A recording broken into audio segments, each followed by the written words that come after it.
Listen, NASA, we need to talk. I've had a wonderful time watching and listening to you for the last few decades. I've come to the conclusion that this relationship just isn't working out. NASA, I know you've been stealing money from me and from my friends and my family for decades. We've been doing live streams, faking space thousands of times, and I just can't trust you anymore. I used to watch you on the TV, and then through the news, then through cartoons, and now just cartoons. The progression has been clear. Look, we all know NASA lies. We trusted your word, believed in your quest. Now I see through just like all the rest. Trusted your word, believed your lore. Now I see through, can't trust you no more.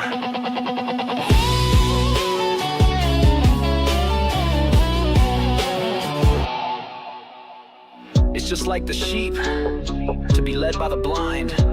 The people don't want war, or famine, or immigration, but the Jewish controllers do it anyway.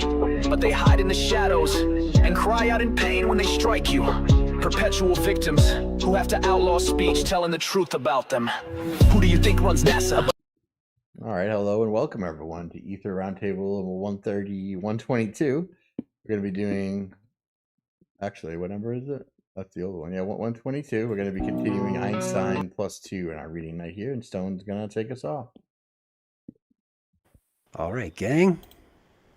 Thanks for showing y'all. All right, let's get right to it. Here we are on page 37 of all this exciting book here. Double stars and the other objections to the ballistic theory. Consider the binary stars A and B in this cute little diagram on the right here, revolving around a common center of mass and emitting light, as assumed by the ballistic theory, traveling at velocity c with respect to its source. Then in a system at rest with respect to, say, the common center of mass, alias the barycenter, the light emitted in the direction marked by c by the receding star B is slower than that of the advancing star A. Oh no, are we really going down that path? But the latter has a handicap, h, of up to the major axis of its orbit. Its faster light should therefore eventually catch up with its slower brother. Oh man. This, it was claimed, would lead to several effects when these two stars are observed on the Earth. The orbits viewed in such light should deviate from Kepler's laws, quoting De Sitter from 1913, and the Doppler shifted spectral lines of their light should double and triple. But no such effect has ever been observed, and this was used to reject the ballistic theory. The evidence from laboratory experiments does indeed refute the ballistic theory, as we shall see. However, the double star argument is flawed for several reasons, of which only one is of interest here, because it illustrates the gravitational field hypothesis. The alleged refutation tacitly assumes that the light emitted by double stars will remain constant with respect to the center of the double star from the moment of emission through the years or centuries of travel until it arrives at the terrestrial spectroscope. But from the point of view of the gravitational hypothesis, this tacit assumption is false. The two light rays will indeed at first travel with different velocities, constant with respect to either star, but they will soon stabilize at a common velocity as the gravitational fields of the two merge into one.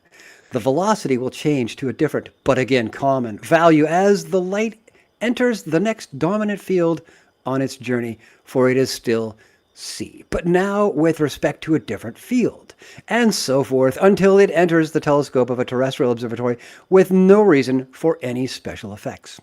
There is, however, convincing laboratory evidence against the ballistic theory. There are several experiments disproving the theory if it is assumed that the velocity of light is not modified as it passes through lenses and is reflected by moving mirrors like a tennis ball bounces off a racket, with twice the velocity of the moving mirror added to the incident velocity. Among the more convincing experiments are the one by Tolman from 1912 and two by Majorana in 1917, 18b, 1919. Tolman, 1910, observed the limbs of the sun with a Lloyd interferometer, a plane mirror, causing interference with the direct ray nearing the grazing incidents. The sun at its equator rotates with a circumferential velocity of about 2 kilometers per second, so that by the ballistic theory, the light emitted by the receding limb should have a lower velocity than that emitted by the advancing limb. and a fringe shift should therefore be observed on pointing the interferometer first at one limb, then at the other. But none was observed. The experiment was repeated with lavish equipment, and the Bosch, Brevich, and Molchanov, 1956, who were apparently unaware of Tolman's experiment 44 years earlier, for they make no reference to it. Majorana, 1917-18, mounted 10 mirrors on a rotating wheel with a circumferential velocity of up to 70 meters per second and let the light, after traversing the indicated path, pass into a Michelson interferometer with unequal arms. The simple ballistic theory should have shown a Doppler shift in addition to the one predicted by either the Aether or the Einstein theory. And the, quote, tennis ball version should have shown a further shift due to the stationary mirrors. But only the normal Doppler shift was observed. Let's hear it for Galileo. Yeah, the same result was obtained when the mirrors were replaced with active sources, mercury lamps. Again, Majorana. There is, however, one intriguing variant of the ballistic theory that is less easily refuted. The re-radiation version, by which mirrors and lenses re-radiate the received ballistic light with a velocity c with respect to themselves, so that if they are stationary, the light transmitted or reflected by them propagates with the same velocity as predicted by either the Aether or the Einstein theory. Since most interferometers, such as Tolman's or Majorana's, have a lens at their entrance point, they become useless for refuting this theory. It fell to the Grand Master of Experimental Optics, Michelson, to devise an experiment that tested and refuted all versions of the ballistic theory in one brilliant swoop. And I guess we're going to see that in a couple sections from now. And I do not mean the well-known Michelson-Morley experiment, which does, I guess, not contradict any of these versions. That's the section. I'm hearing a couple of beeps from the Discord thing. Are you guys all reading me loud and clear still? Yep. Okay, cool. Pete sent me the book. Well, you go grab it in the... I got 3 downloads going. Okay, you got it? Good. But So it's I'll get like on an with the hour next for now, section. though. What? It's a big book. It's 87 meg or something like that, 78 meg? Yeah. Oh, well, if you were on Telegram, I could send it to you, but that would compromise my bandwidth, and I think I better get back to what we're up to here. Let's not keep the crowd waiting. Section 135, the Michelson-Morley experiment. There is no need to go through the well-known experiment of 1881. It is available in any textbook. Got that, Pete? Which probably also claims that it conclusively disproves the existence of an ether. It did no such thing, of course. It was perfectly consistent with an ether entrained by the Earth, and Michelson interpreted that way, unabashedly holding to that view in his writings decades later, conversely to Einstein, who flipped around all over the place decades later. For example, in his 1924 experiment, to be discussed below. That year, Tomaszek in 1924 repeated the Michelson-Morley experiment with starlight, lending even more support to both the Einstein and the entrained ether theory. Nor did it in any way refute the ballistic theory. It is obviously consistent with all of its variants, and it is perfectly consistent with the gravitational hypothesis. To regard this experiment as a proof of Einstein's second postulate is one of the ironies attached to it. The importance of Michelson-Morley is above all historical, for its result stood in shocking contradiction to Airy's experiment of a mere 10 years earlier, which had put Fresnel's partially entrained ether theory, the scientific community thought, on solid rock. The puzzle was to what extent the ether, whose existence nobody doubted, was entrained. And when Einstein and Ritz, more than 20 years later, each appeared with a theory that denied the very existence of an ether, many must have thought, a plague on both your houses. Apart from its historical importance from this point of view, the experiment was also a milestone in that the Michelson interferometer used in it was the first that could have detected a fringe shift of order beta squared rather than only of order beta. As used in 1881, the shift was close to the limits of detectability, but the technique was later perfected. It is thus ironic that this experiment, which is perfectly consistent with 4 of the 5 theories discussed here, and which refuted nothing but the unentrained, or only partially entrained, versions of the Aether theory, should be held up in textbooks as proof of the Einstein theory or disproof of classical physics. But the saddest irony is that the name of Albert A. Michelson in the minds of most Americans should be linked only to this experiment, which was a minor gem in his stunning treasury. For Michelson was a superstar in the field of experimental optics. His wizardry had not been matched again by any single optician. Has not. So I guess to this day he's stating that. His feats, such as measuring the diameters of distant stars by interferometry, have no place in this book, but even the 2 all but forgotten experiments discussed in the next 2 sections show the unmistakable hand of the maestro. It is depressing that Americans should know no more about this man who, at age 16, buttonholed President Grant near the White House to get into the Naval Academy. I will make you proud of me if I get the appointment, and who made good on his promise by bringing the United States its first Nobel Prize in 1907. Let's hear it for Al. All right, this Al, not the other Al. Yeah. All right, section 136, moving mirrors. To decide whether the wave or ballistic theory was correct, Michelson mounted 2 mirrors on the shaft of a motor, as shown in this figure here, and made them reflect the light in an interference loop. So you can see that there's rotation going on between these mirrors here. Light coming in, being split, yada yada, back to E, etc., coming back the other way, and out T. Okay. Oh, to the telescope. Very nice. The length D from the stationary concave mirror at E to the motor shaft O was 6.08 meters. The distance between the mirrors was 26.5 centimeters, and the motor speed could be varied continuously from 0 to 1800 RPM. Okay, let V equals C minus R, I don't know, U, V, get your V in there, your Greek V, be the velocity of light reflected from the mirror moving the velocity V, where R is an integer to be determined. If light propagates with constant velocity with respect to the lab, then R equals 0. If the mirror acts as a new source, then R equals 1. If it is reflected like a tennis ball from a racket, then R equals 2.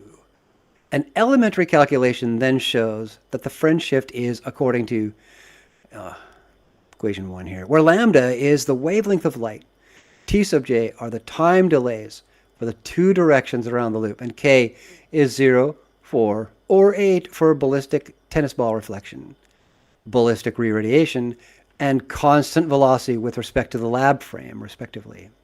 The experiment... Pardon? Okay, so R, 0, if it's constant velocity, it acts like a new source, R1. If it's reflected like a tennis ball from a racket, R2? Is there a way can you explain that? I don't think I could. I just came across it. Let's take another look. Length D, okay, so V equals the light minus R. I don't know how we want to use the V there. Little V. Little V is like Greek V. I forgot light the reflected Greek with name for mirror that one. from the mirror moving with velocity. Where R is the integer to be determined. But he didn't put R in the diagram, so that kind of makes it difficult. I guess R would be the distance between O and E here. That would be my guess. Is R the motor speed? No, R should be a radius. I don't think he says it's an integer. That is kind of vague. Good call, Pete. I really don't know how to handle that question. Okay, well we can resort to circumspect afterwards, I guess. Yep. Elementary fringe with 1 and K. Okay, the experiment K being the constant over here in the top right, along with the velocity C and the distance that it's traveling on one pass, small d being one directional measurement, d with C up here in the constant. saying that it's zero, literally zero. Like, so this value would end up being 0 or 4 or 8, depending on reflection, radiation, or constant velocity. So I think that's what they're talking about, is how much change there would be based on what we're assuming that light does. That's as close as I can interpret that at this point. Assuming that the effect is actually nil, Michelson adds dryly, this interference method may be used to measure the velocity of light with an order of accuracy of 1 part in 100,000. Now that's pretty accurate. Or precise anyways. I don't know how accurate it is. Gentlemen, meet Albert Michelson. The length of his interference loop is more than 12 meters, which is not trivial even with a laser. He kills 3 birds with 1 stone, and I was not involved. Or rather, kills 2 and gives lasting life to a 3rd. And he walks away with a new state-of-the-art measurement method, all in one paper covering no more than 3.5 small pages with large print. Michelson's little-known experiment was the only one to refute the ballistic theory in its re-radiation version. But it was done in air, as in they didn't vac it out, I guess is what he's trying to say. Therefore, in 1964, Pete Mannix and I, the author of this book, performed an experiment in chamber evacuated to 10 to the negative 6 millimeters of mercury in 1964, 1965. The basic idea was similar to Tolman's 1910 experiment, which we read in section 4 there. But it was done with laser light, and the light was, by the ballistic hypothesis, accelerated by a mirror rotating in front of the slit. So there were no lenses that could have slowed the light by re-radiation. So he's saying that opting for lens instead of mirror, etc. Okay, the ballistic theory predicted a shift of up to 0.7 of 1 fringe. But in fact, we observed no shift as the speed of the mirror was increased. Cool. With hindsight, this was fortunate. By the relativity principle applied to the ballistic theory, it makes no difference whether the mirror moves in air or whether a wind blows against the mirror. In the latter case, we can use the coefficient of drag. The refractive index of air differs from 1 by an amount of order of 10 to the negative 3, as in 1 over 1,000, as in 1/10 of a percent. And if evacuating the air had changed the null effect, it would either have ruined the relativity principle or established that the refractive index of air is close to that of water. And we know that it totally isn't. With all this evidence against it, as in the previous section, I now consider the ballistic theory untenable. I love that adjective. Other critics of the Einstein theory, for like Waldron in 1977, are still clinging to it, and I wish them luck, though I doubt they can undermine the Holy Grail from that direction. Yes, when did he throw in footnote 1 here? What does this have to do I was going to say, you should read that. I was just reading it. Yeah, it came in here about his small publication that he covered this. And he killed 3 birds with 1 stone, and he walks away with a new measurement method and says, in my opinion, only one man in history of experimental optics to rival Michelson, and that is, once again, Newton. Michelson worked without lasers, and Newton worked with his bare hands. The optics records his drawing of diffraction lobes clearly corresponding to those that Fresnel calculated 3 generations later with the aid of the integral named after him. Today, these lobes are easily demonstrated with a laser and a finely honed slit.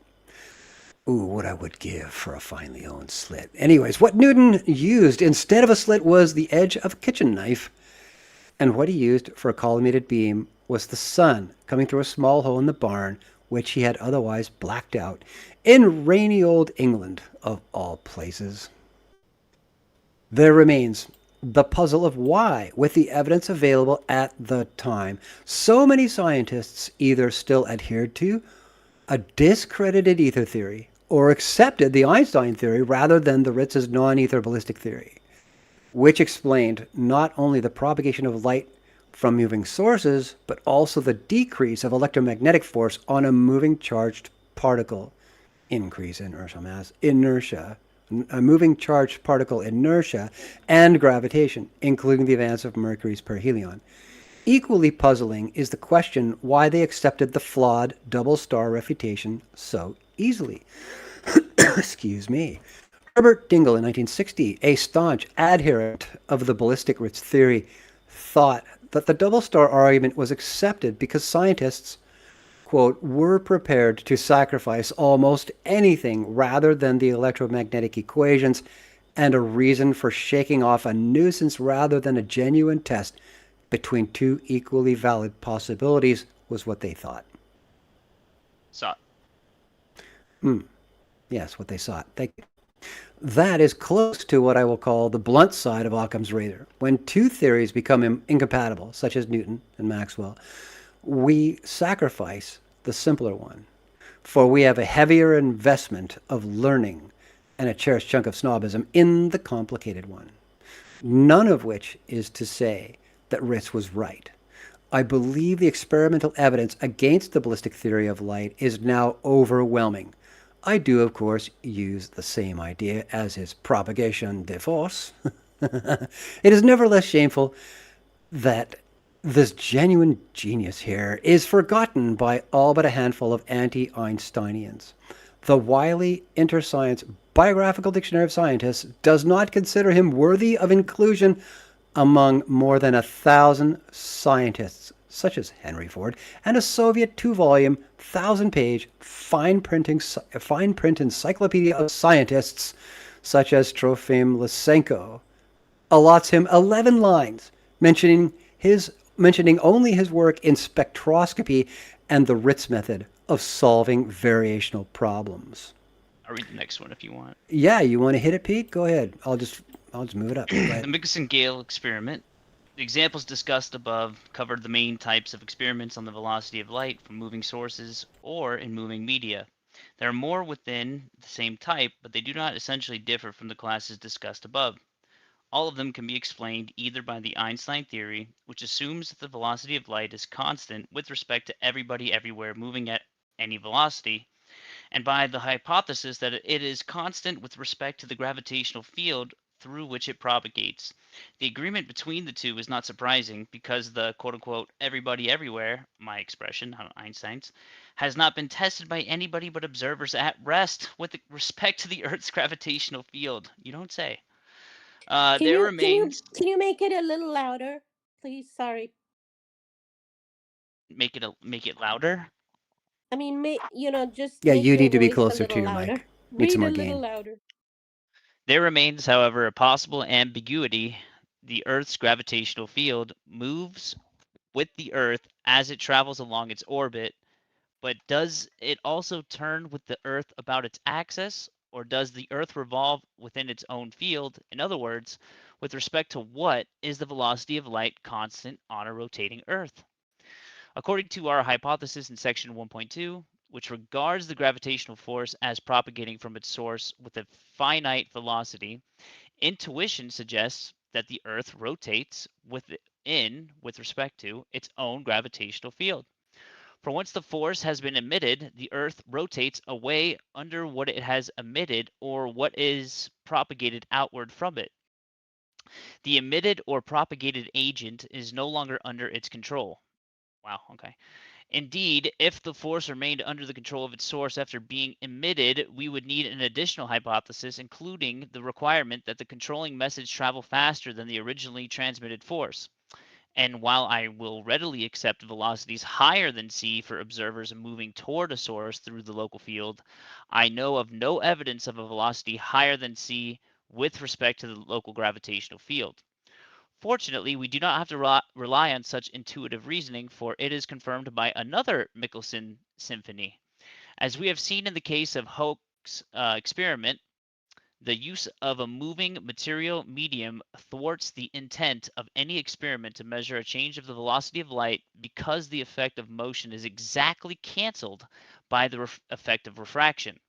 That is the essence of the drag coefficient, and that is how Hoek derived it from his experiment.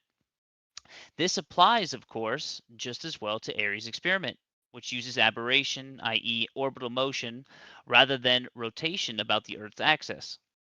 The effect of the Earth's motion can therefore be detected only by comparing light in vacuo, or air to light in vacuo.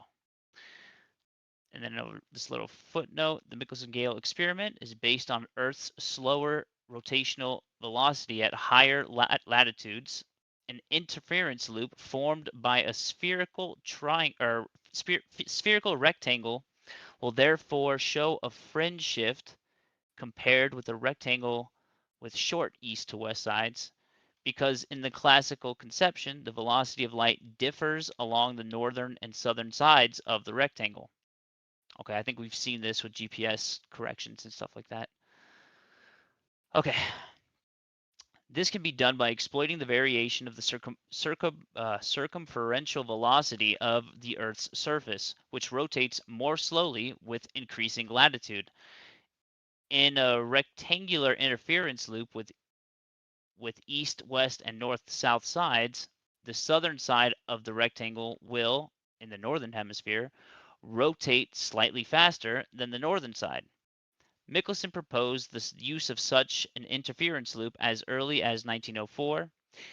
If V1 and V2 are the circumferential velocities of the Earth at the northern and southern sides of the spherical rectangle with sides L1, L2, then the difference in time required for the two beams to complete the loop in opposite senses is, and you want to read that for me, Stone?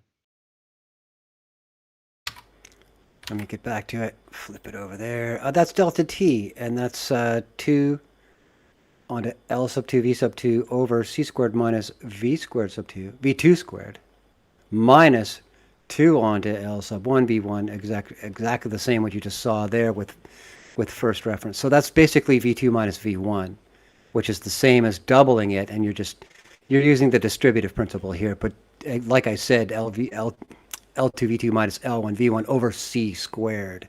A lot of these are canceling out in the denominator, as you can see. But that's really what's going on there.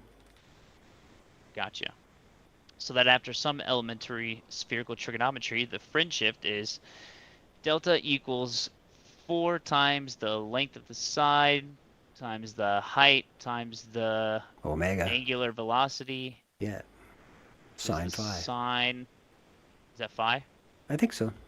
Yep. Sine phi Over C over the speed of light times the wavelength of light.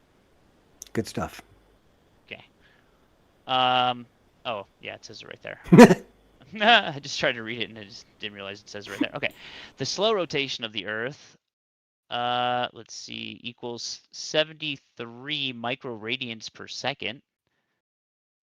Necessitates a large area, L times H, to give an appreciable fringe shift. And that in turn means taking the loop outdoors into the turbulent atmosphere. The experiment was not tried until 1923 near the Mount Wilson Observatory, but the atmosphere and the resulting unsteadiness of the fringes were too much even for an artist like Michelson, who had hoped to save the expense of evacuated pipes. Using such pipes, the experiment was carried out successfully 2 years later in the winter of 1924 to 1925 at Clearing, Illinois, Michelson-Gale, 1925. The rectangle measured 2,010 feet from east to west and 1,113 feet from north to south, and was formed by straight and level 12-inch pipes connecting the 4 concrete boxes containing the mirrors and beam splitters. The pipes were evacuated to ½ an inch of mercury. The wavelength of light was 5,700 angstroms. A total of 269 measurements was taken, usually in sets of 20 for given conditions, weather, exchange of mirrors and beam splitters, etc.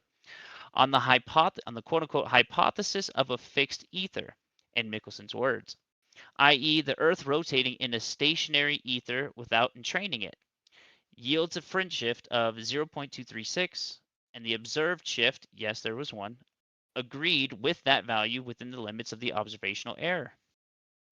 The experiment at Clearing, Illinois 60 years ago is surely the most grandiose interference experiment ever performed. Its optical path length amounted to something like 10 to the 14 wavelengths traversed with what was then considered monochromatic light. The light from a carbon arc passed through a filter. Michelson's feat, which to my knowledge has never been repeated, is both a technical masterpiece and one that provides fundamental insight into the optics and electromagnetics of moving sources. Yet it rarely makes it into the textbooks, certainly not into the introductory ones. However, the result does not contradict the Einstein theory, at least not when the rotation rather than uniform translation of the coordinate system is invoked. The Einstein theory classes Michelson-Gale as a Sagnac type experiment, so named after G. Sagnac, who in 1913 demonstrated a fringe shift by rotating an interferometer with a polygonal interference loop traversed in opposite senses. At high speed, in such cases, Einstein's general theory predicts a shift proportional to the angular velocity and to the area enclosed by the light path. Not because the velocity of the two beams is different, but because they each have their own time. Yeah, okay. In the present case, the general theory also predicts the shift. There is, nevertheless, one significant difference between the two explanations, and that is that 2 follows the Galilean principle of in a few lines of high school algebra, whereas Einstein's general theory does it with multidimensional complex tensors in spacetime and non-Euclidean geodesics. Yeah, that's a big difference. So this is where we discard the simplistic one that is actually correct in Galilean, and we opt for this thing into which we have invested so much time learning how to even express tensors in space-time and non-Euclidean cool, right? geodesics. Like, yeah, who wouldn't want to do that? That's got to be the right one. Yeah, we're sure. gonna throw out the simple high school lines of algebra. We're just gonna include the multi-dimensional complex tensors in space-time and non-Euclidean geodesics. That's way simpler. You guys, well, we've been at it for almost half an hour. You want to get into this next section here? You want to save it? I don't know. I'm cool. I'm into it. It's like we get to play with magnetic force for a while. How far are we gonna go? Let me see what. Yeah, we're gonna go. There's like 5-6 pages, and then that would be it for 1-4. I guess we could finish off 1-4. That would be fun. You into that? Yeah. I'll start it off, and then when I get to an equation, you can take over. Well, there's one right there. So see how far you might as well just start it. Okay, magnetic force and gravitational field. The force exerted by one charge by the field of another is given by the Lorentz force F equals Q onto E plus V plus B, where E is the electric field strength. V1, V2 are the velocities of the two charges.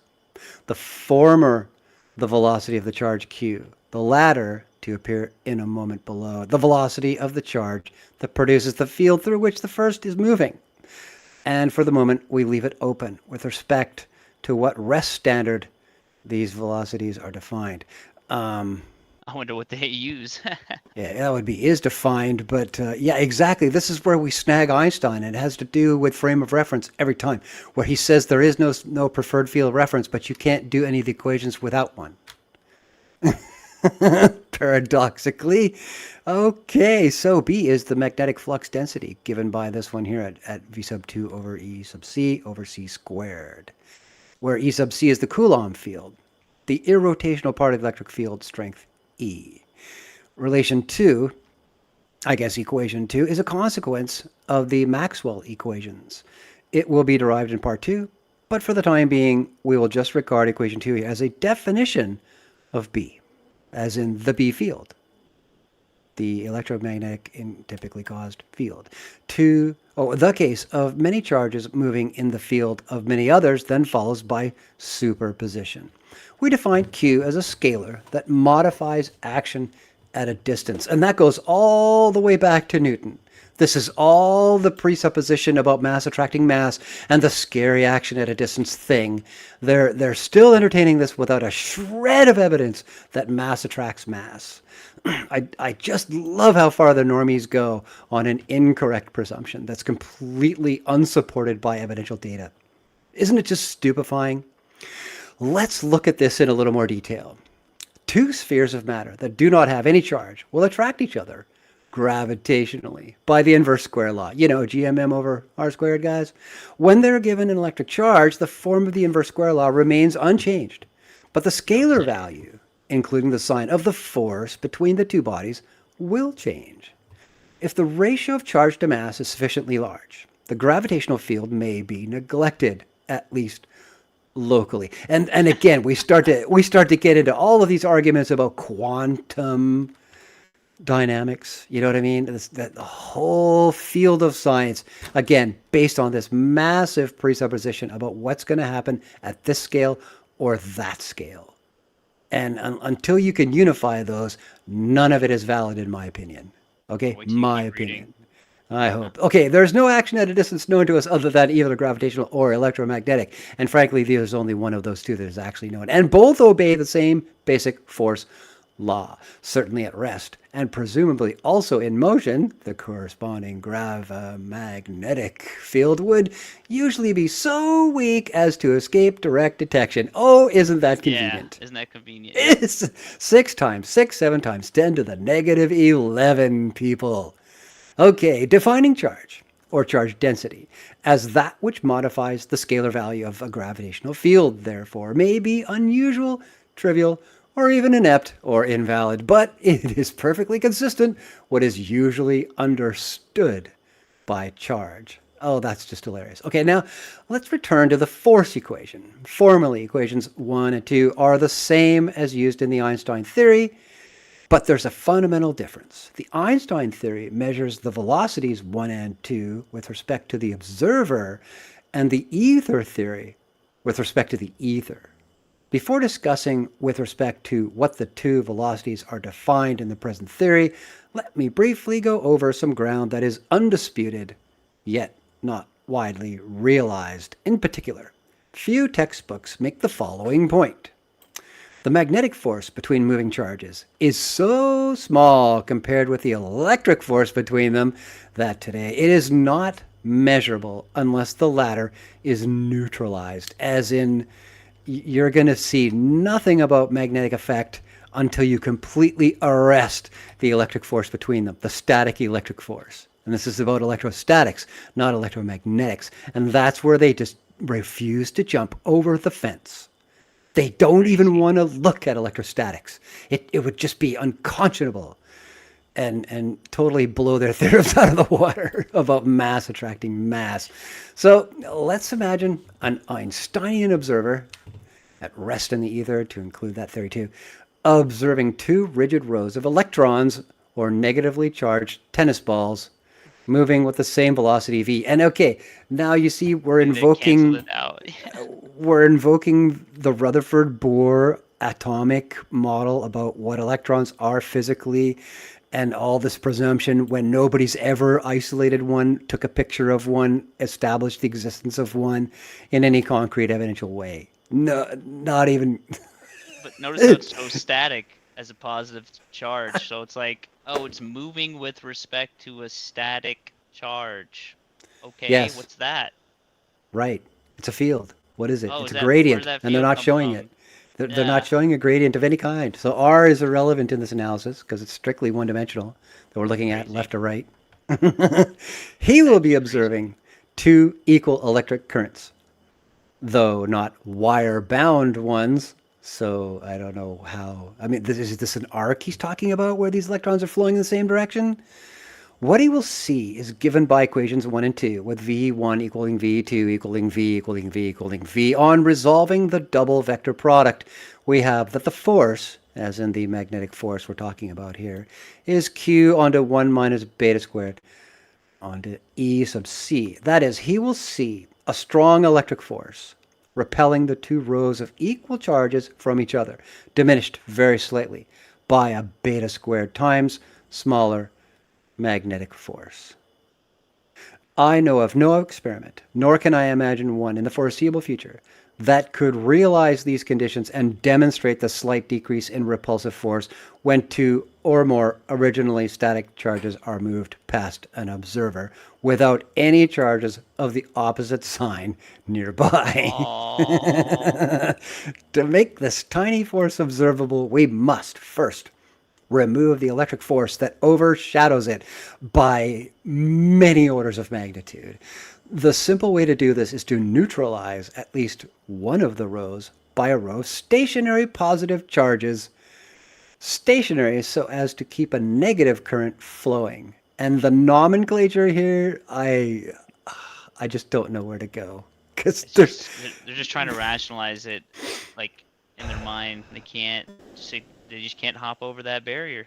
They're making up this fantasy about how there is such a thing as a tennis ball with a positive charge and a tennis ball with a negative charge, when there's no such thing as a negative charge. You're either charged or it's resolved to ground.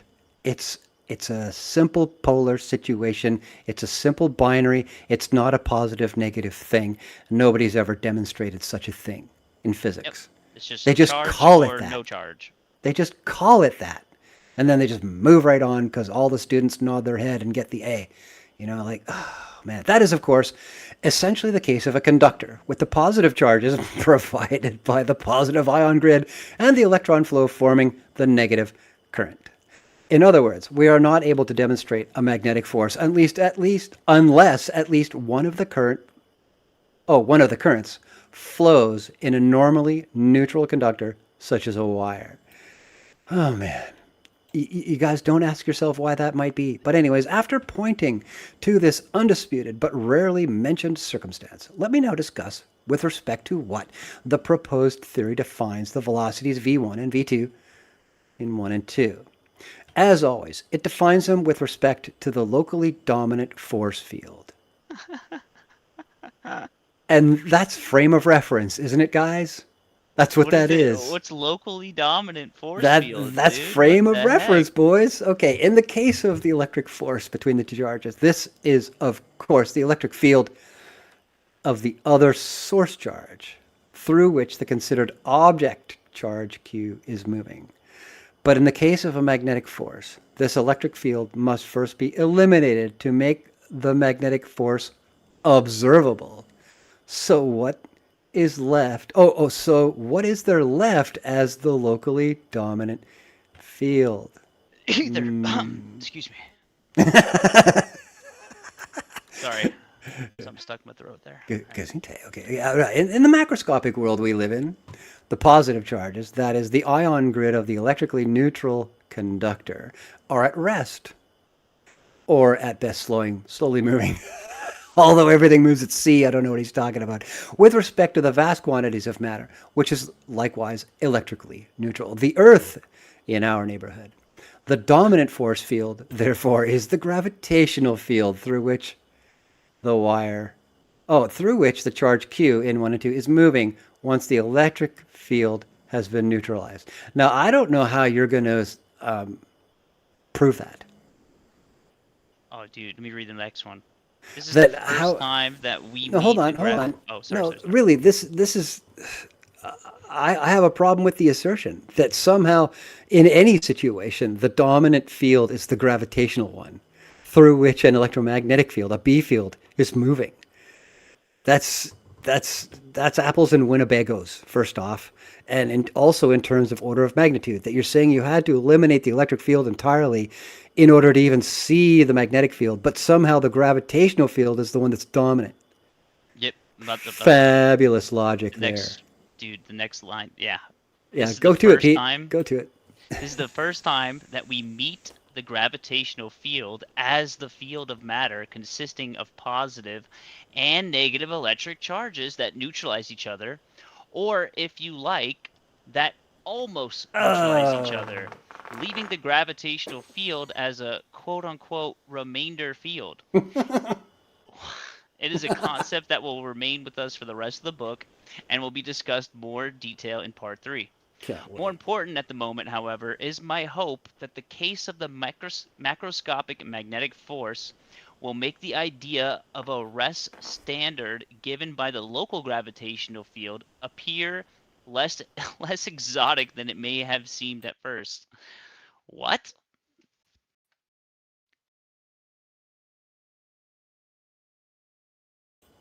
Are you looking for clarification? You're looking in the wrong direction.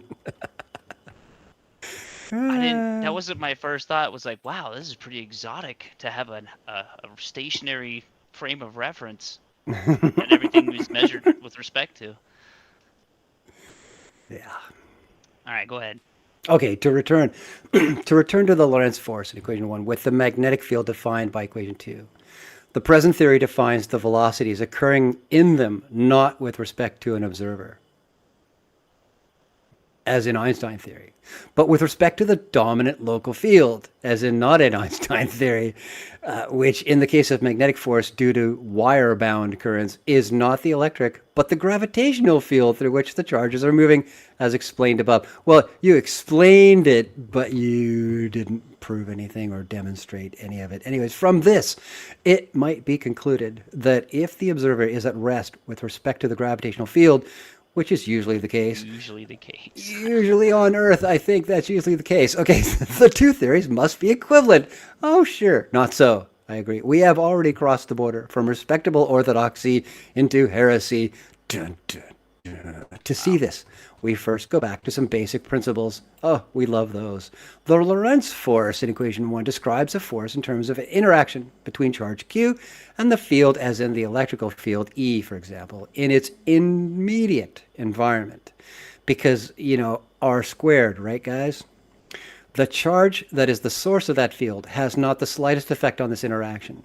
In fact, that charge may no longer exist. It could have been discharged before the collapse of its field arrived in the neighborhood of Q. That's the first rule to remember if things get confusing. What does that mean? Second, strictly speaking, the fields such as E in 1 refer to all of the electrical field in the immediate neighborhood of the charge Q, including that charge's own field. However, it's clear from symmetry considerations that at rest or in uniform motion, the net force on a charge by its own field is 0. It is therefore permissible, as is invariably done, to pretend that E is the field of the other charge only, and that Q behaves as if it had no field. That's the second basic rule, but it applies only to uniform motion, including rest. I guess this is another sub. I don't know what they did to the font. I don't know what they did to the font of that. If the charge accelerates, partially catching up with its own field, the resulting asymmetry does produce a force on a charge by its own field. But how does that happen when it's happening all at C? That the particle is moving at C, or the field is moving with the particle at C. How does anything catch up? What's that about? An easy way to see this is to recall that accelerating a charge means increasing its magnetic field. Does it? Maybe you applied another field to it and repelled and increased it. Anyways, which will induce an electric field to oppose such a change so that the charge is acted on by its own field. This, quote, inertia of the electromagnetic field will be discussed in the next section and in greater detail in part 2, but will not be needed here. I see. Okay, both rules are still respectable physics, NARF, but once we define velocities with respect to the field, not with respect to an observer, we begin to obtain heretical results, as in the following example. Let a charge, Q2, be at rest with respect to the observer, gravitational field, ether, and let an equal and opposite object charge have a velocity v in that rest frame. There he goes. There's your frame. Then in the Einsteinian and ether theory, v2 equals 0. And there's no magnetic force. The moving charge does have a magnetic field, but in orthodox physics, magnetic fields cannot affect stationary charges. Thus, in orthodox electromagnetics, we have equation 5 here, which is the force of the moving charge here, being Q onto E plus V times B, which is essentially QE. And that's the charge, the electromagnetic charge, and the electrical charge put together. It's just one times the other to produce the force. Now, let the velocities be defined with respect to the local field through which the charge is traveling, or by the relativity principle with respect to the field that is moving past the charge. Then V2 is the velocity of the charge with respect to the field in its vicinity. which is clearly the electric field of Q1 sweeping past it. Hence, the velocity of Q2 with respect to the field surrounding it is just plain old v. And 1 and 2, after resolving the double vector product as before, again, QE on 1 minus the square of the B field magnitude, which we may interpret either as a diminished electric attraction or as the appearance of a magnetic force.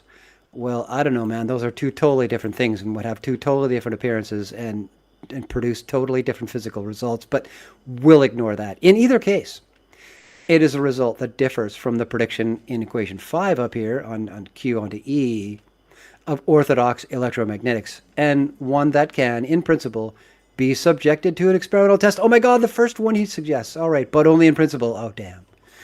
To test the difference, such an experiment would have to measure it with an accuracy of beta squared at the one moment when the velocity is perpendicular to the radius vector joining the two charges. On the other hand, if the electric field that swamps the effect is removed by neutralizing the stationary charge as discussed above, that is, by using a conductor with free electrons, equation 2 will indeed produce a zero magnetic field in the present theory, just as predicted by the Einstein theory, for the neutralized charge has no field with which to act, and the moving charge has nothing to act on. Polarization effects, etc., are not peculiar to moving charges.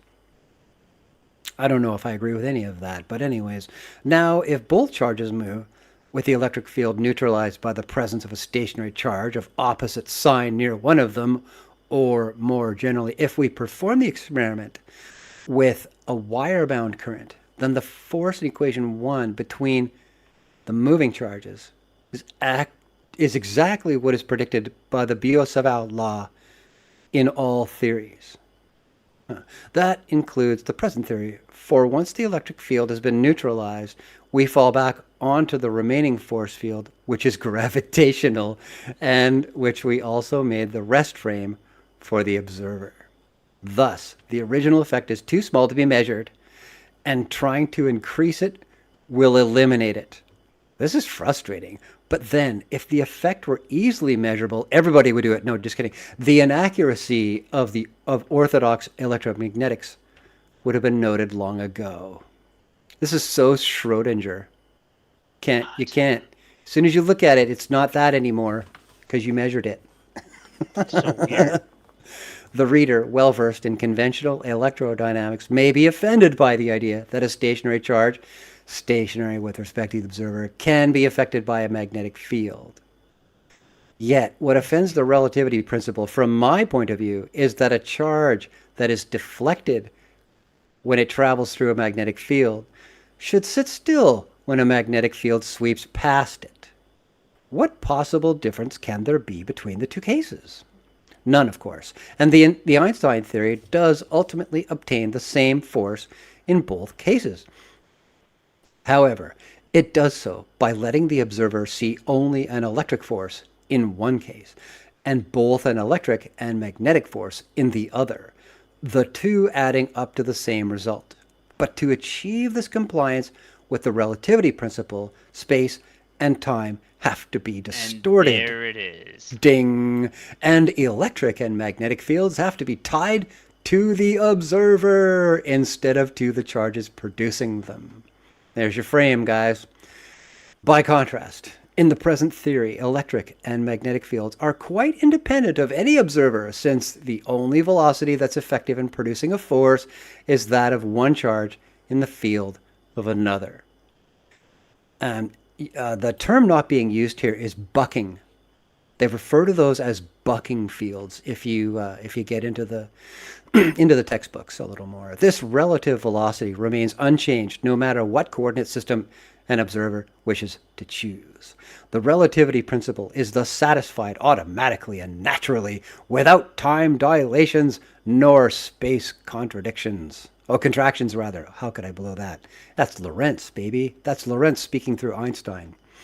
As for the magnetic field, it is uniquely determined by the electric field through equation 2, and we may express it via that electric field, as we've done above, to eliminate an unnecessary complication rather than convert parts of it to rescue the relativity principle for an observer who has nothing to do with the problem.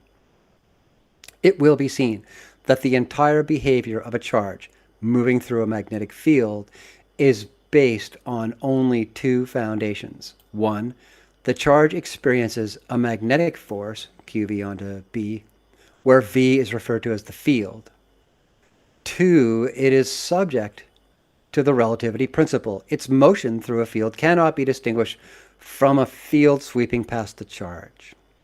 Although the basic principle is simple, things can become confusing when we have to find B from equation 2. And I will therefore suggest two, quote, magnetic rules that should simplify possible complications. Here we go. This has got to be good. Fasten your safety belts. Number one, an effect has already been derived. Whenever at least one set of moving charges has been electrically neutralized. I wanted to stop for a sec, guys. Every time he says electrically neutralized, what he means is grounded out, resolved, that it no longer is a charge. It's not that it's neutralized, it's that it no longer exists at all. It's been resolved. It is not a charge anymore. Just keep that in mind, physically speaking, and you'll see some of the holes that arrive in all of these theorems. There's got to be a way to ground it out, and that is typically done with a wire. You know? I love the next sentence. You ready? Okay, let's get to it. Whenever at least one set of moving charges has been electrically neutralized, most often by the positive ion grid, hence wire grid of the conductor, hence wire conductor, in which the charges are moving, then the remainder field with respect to which all velocities are defined is the gravitational field, which also coincides with the lab frame in all experiments on the point. Oh no. So guys, skill testing question. How do you isolate and eliminate the gravitational field of the entire lab frame? Because this is all being done on the surface of Earth. Just a quick question, right? Hence, let's see, did I finish up there? At this point, hence, in this case, which includes all cases of wire-bound currents, Einsteinian electromagnetics remains valid. Note that, as shown in our thought experiment above, it is sufficient to neutralize only one of the currents, as in ground it out.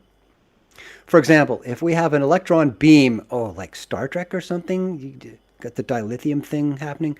If we have an electron beam with its electric field not neutralized, shooting through a magnetic field produced by wire-bound currents in electrically neutral conductors, magnetic rule number 1 will apply, so that mass, force, charge, and everything else will obediently follow Einstein's predictions. Okay. The difference between the present theory and orthodox electromagnetics arises only in interactions of charges whose electric field has not been neutralized, as in that they have a charge. These are also the cases that have not been tested experimentally. I'm shocked. The force between two parallel electron beams, or the force of one charge when moving the field of another with no neutralizing charges present. The latter includes the case of planetary motion of the electron about the nucleus. And there we are with Niels Bohr and Rutherford and all those guys. Model, right? Before the electron You got cloud. it. Yeah, the atomic model, right to the end, boys. We need, in principle, consider only the case of two solitary charges, for the Maxwell equations are linear, and therefore the case of an arbitrary charge distribution follows by superposition. As far as this book is concerned, I guess this author is concerned, we shall mainly need the case of planetary motion. Since the velocity of a charge in a force field is defined as its velocity with respect to the lattice of intersections of lines of force and equipotentials, it may be convenient to think of the radial E field of a charge as drawn on the dial of a clock. Oh man, I can hear Electron green. cloud. I can hear green coming in here. The source charge is in the center of the clock, and the 12 selected rays are labeled 1 o'clock to noon. When one charge moves through the dial field of the other, we can then assign the sign of the velocity depending on whether the motion is clockwise or anticlockwise. A moving charge has no magnetic field in the longitudinal direction, so radial motion is irrelevant. The use of this method is trivial when the motion of the charge in the field of the other is rectilinear. However, for planetary circular motion of one charge about the other, we must remember that rotation of a charge about its own axis, like electron spin or the Earth's rotation, so cunningly put together, you know what I mean? Something unbelievably small we've never seen, or the Earth's motion, something so large we've never proven, does not affect the field. We know from Michelson-Gale 1925 that the terrestrial gravitational field is no more affected by the Earth's rotation than is the plane of Foucault's pendulum. Oh. Wow. Punch to the gut, boys. Punch to the gut. Analogously, we assume any electron spin to be irrelevant to its electrical field. Therefore, an electron moving clockwise through the nucleus dial from 2 to 4 o'clock will simultaneously have its field sweep past the nucleus with its 8 to 10 o'clock rays and a quarter of a period later with its 11 to 1 o'clock rays. Hence, the velocity of the electron in the field of the nucleus is the same in sign and absolute value as the velocity with which the field of the electron sweeps past the nucleus. Alrighty. Thus, setting V2, V1, V, we find the magnetic rule number 2. The force between two solitary charges, none of which is electrically neutralized by other charges, is equation 7. I'm not reading it out. You guys can take a look. Again, distributive reduction between these. This is just a little piece of algebra for everybody to enjoy, where E sub C is the Coulomb field, the irrotational part of the electrical field. The rotational part of the electrical field, the Faraday field, is absent if there is no acceleration and has no effect on the force between the two charges when the acceleration is perpendicular to the velocity, as it is in circular planetary motion. In both of these cases, equation 7 reduces to 8, which is just QE again onto 1 minus the beta field squared. The rule expressed by 7 or 8 amounts to this. The magnetic field of a moving electric charge, being uniquely determined by equation 2, 5 pages ago, can be eliminated as an unnecessary encumbrance. The resulting modification of the electric field is always such as to diminish the electric force.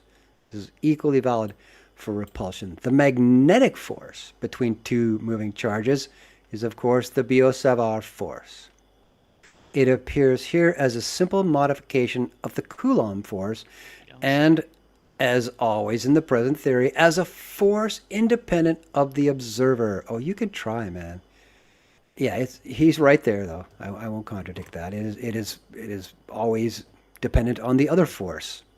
Anyways, this differs from the Einstein theory in a result that is not yet susceptible to measurement. An Einsteinian observer located at the center of mass in a circular planetary motion will calculate a Biot-Savart force that is of the order of the B field cubed and acts in the opposite direction. This is all supposition about the causal factors behind back EMF and the resistance to change in inductive value with current flow through a conductor and other parts of that end of electrodynamics. I recommend people look into that. Hysteretic resistance, for example, that would be a good place to go to learn more about exactly what he's talking about here. It's like residual, like a residual field. So like I'm sending a signal like linearly, there'll be a little bit of a field residue behind the signal in which I'm sending, right? Well, Is that what you're think saying? of it more as an opposite polar constituent, which amounts to resistance to change in terms of the nature of the force that we're talking about, its velocity, its direction, what it's acting on, Right, and it's still its emanating. field strength. Yeah, that's doing work on something. This is really what all of this is about. One charge moving against another charge, that's creating a force. Something had to create that force. Work is being done. All of these are going to go into current calculations and wattage calculations, voltamp calculations and stuff way down the line. This is all the nuts and bolts behind electrical theory. And they're saying why things happen the way they do. And I disagree with this model entirely. But hey, whatever. Hey, that takes us to the end of that section, guys. Maybe we should do electromagnetic momentum next week. Yeah, we'll definitely finish up next week. But I do have a question for you, Stone. And it's in that shoot. previous equation. All right. Oh, let me get back It to it. says where E, is that C? Yeah, E subprime C. So E, speed of light. So that's the Coulomb field. Yeah. The irrotational part of E. So the E field. And it says the rotational part of E, the Faraday field. Right. What's the Faraday field? Well, it's actually the same field, and I really don't know why he would give attribution to two different people for essentially just one component. You know what I mean? That's an axial component that he's referring to the field itself with respect to the direction that it's moving. If it's moving, electrons are always moving, they say, that particles are always moving. With respect to the lab, you're always firing it across magnetically charged plates to conduct your experiment. So that's really the only thing that they ever talk about. This is exactly the kind of thing that we like to talk about with inelastic collisions in kinematics. When you put the billiard balls on the table. Mm-hmm. Okay, well, the billiard ball being hit by the cue is sent in one direction, and that's essentially irrotational because the vector is a straight line. That's, I think, what he's referring to here. That we're not talking about changing the direction in which the particle is going by acting this force. This is all one-dimensional analysis, is what he's trying to say. Is that any clearer? No. I think he's attempting to keep R squared out of it because that implies a three-dimensional analysis.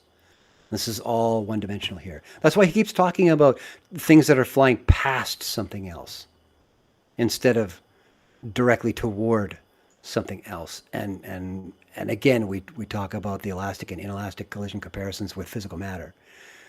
Oh, I see what you're saying.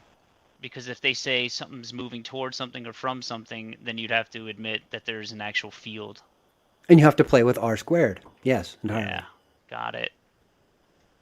Everything becomes nonlinear. So they just say moving past. Like, what does that mean? Like, ethereally? Like, what the fuck? Yeah.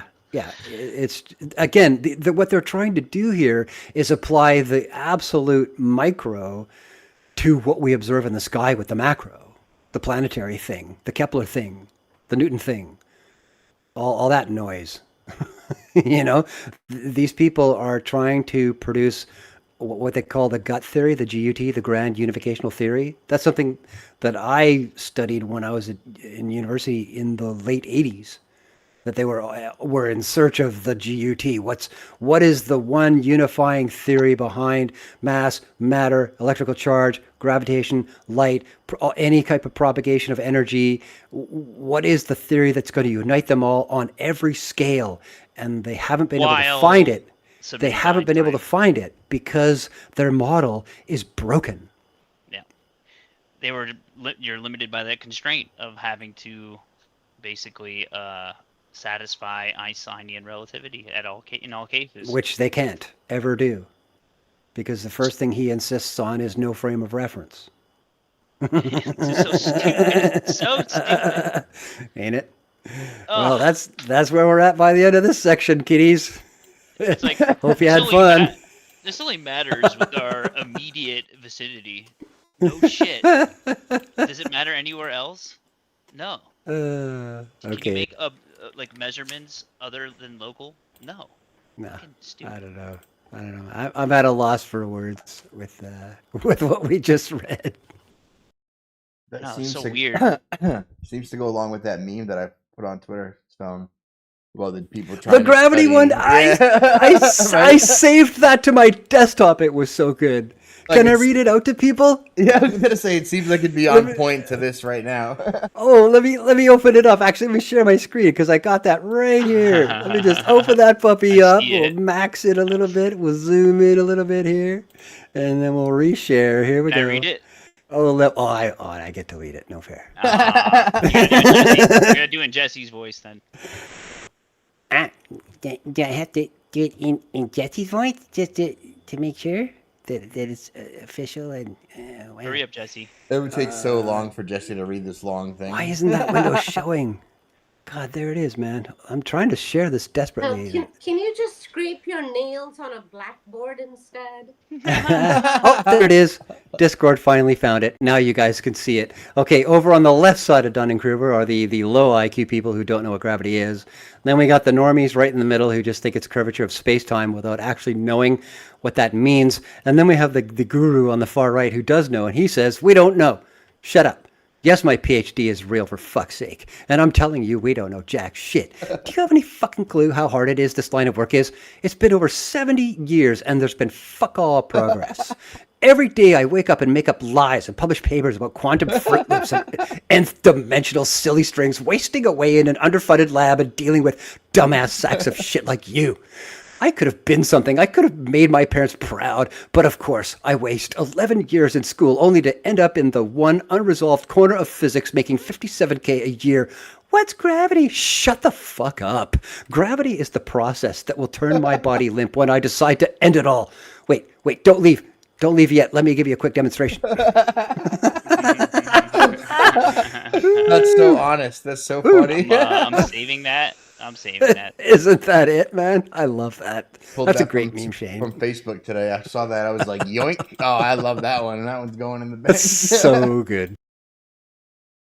Yeah, so like when you hamstring physics and demand that everyone work in paradoxes and you can't tell if light's a particle, a BB, or a wave, even though it functions like a wave, like when you send science down these wrong dead-end things where relativity is king and everything and nothing matters, where everything is relative to everything else and there is no frame and there is no measurement, then of course progress as a whole will stall by design, right? I think So what you're saying is that when you go that far down the road, the only option remaining is to fudge it.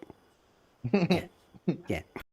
Well, I think that it's intentional to keep everyone's wheel spinning on no progress. Well, like I think that's part of the not to be that conspiracy theorist, but it's part of the code or the governors, the Illuminati principle to like advance only the sciences that will enslave us. So AI and tech and all of those things, and then stall Totally. all the other ones where we can do free energy and get things for ourselves.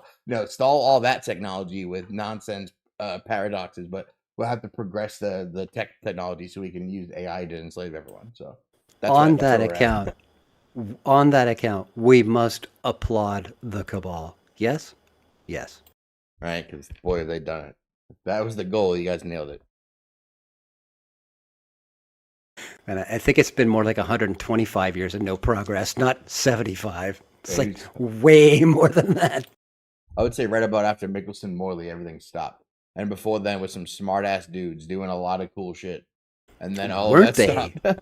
Yeah, with like not a lot of technology to play with, and they still kicked ass. I really am impressed at the Right. late 19th crowd. Yeah. You want to make a measurement, you say? Well, let me build a specialized telescope with metronized, mechanized beam splitters that'll actually, when I turn this knob, it'll increase it by a fraction of a microsecond so that we can mark arc seconds. Like, get the hell out of here.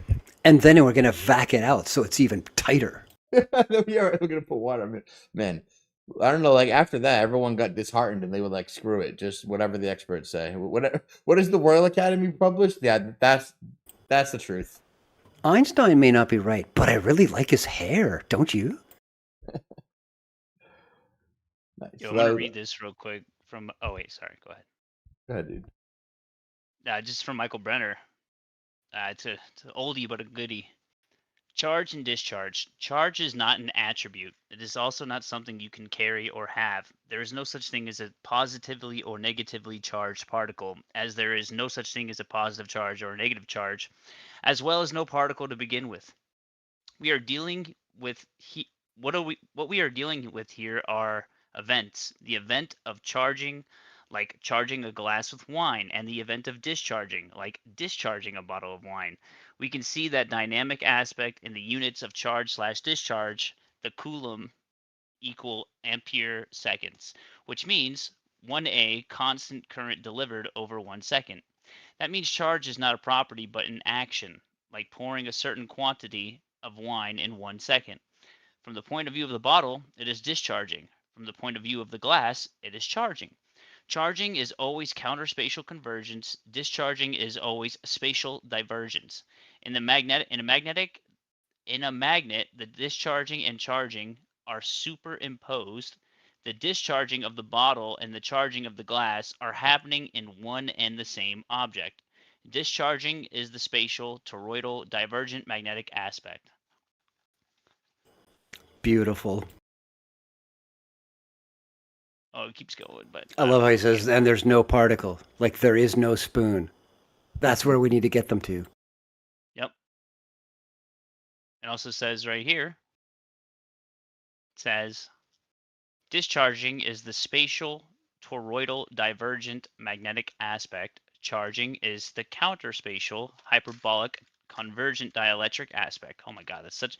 It sounds Wow. fancy and it sounds like made up stuff, but that's what it looks like right there. Those are all opposites. I think, to be so gross with a single assertion, I think all the QED boys where they went wrong was in their assumption about an irreducible minimum. Yep. The whole Planck trip. I think that's where they just dove off the deep end and they have never been back. Yep. It says vortex polarities. The poles of magnets are inverse spin vortices respective to each other on opposite ends. At the edges of each pole, we find the centrifugally accelerating divergent flux as part of the toroidal geometry of magnetism, and at the center, the centropedally accelerating convergent flux of the hyperboloid geometry of dielectricity. Holy crap. Try and say that 3 times fast.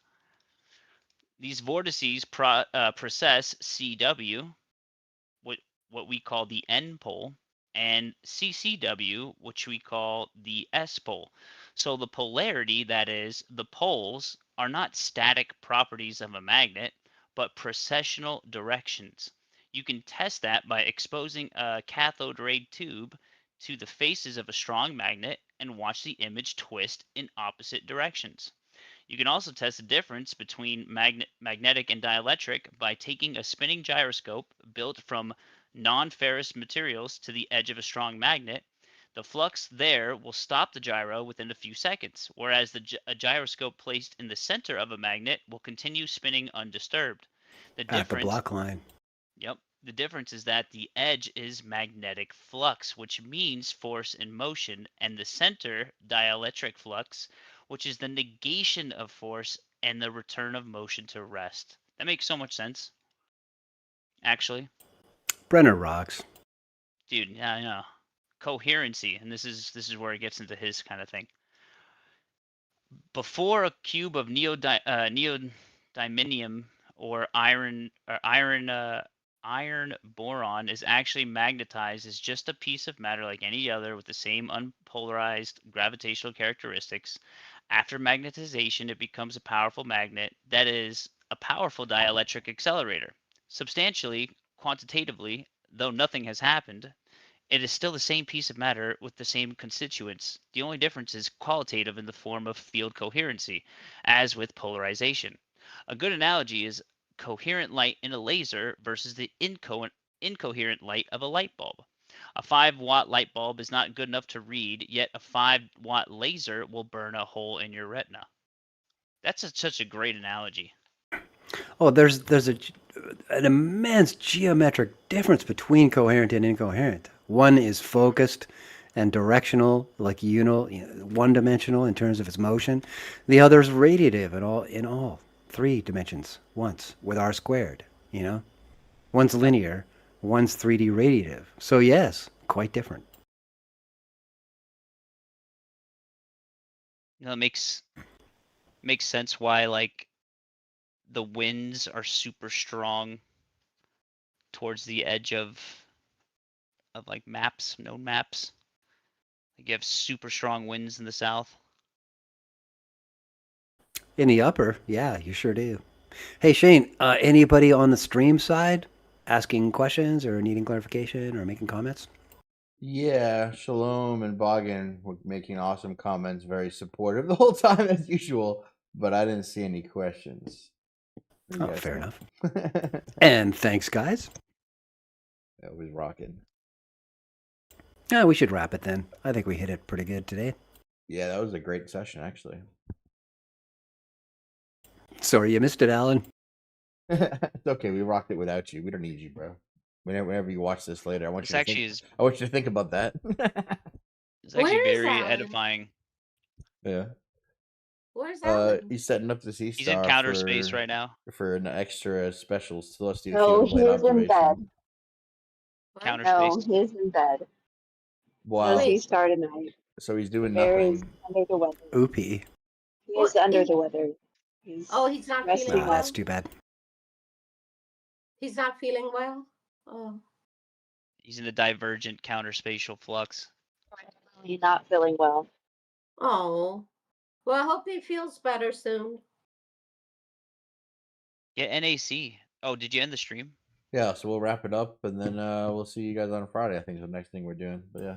Sounds good to me. Yeah, Flatter Friday. We'll be talking a little bit about that Selenian eclipse on Friday night, I think. Hopefully. Should be fun.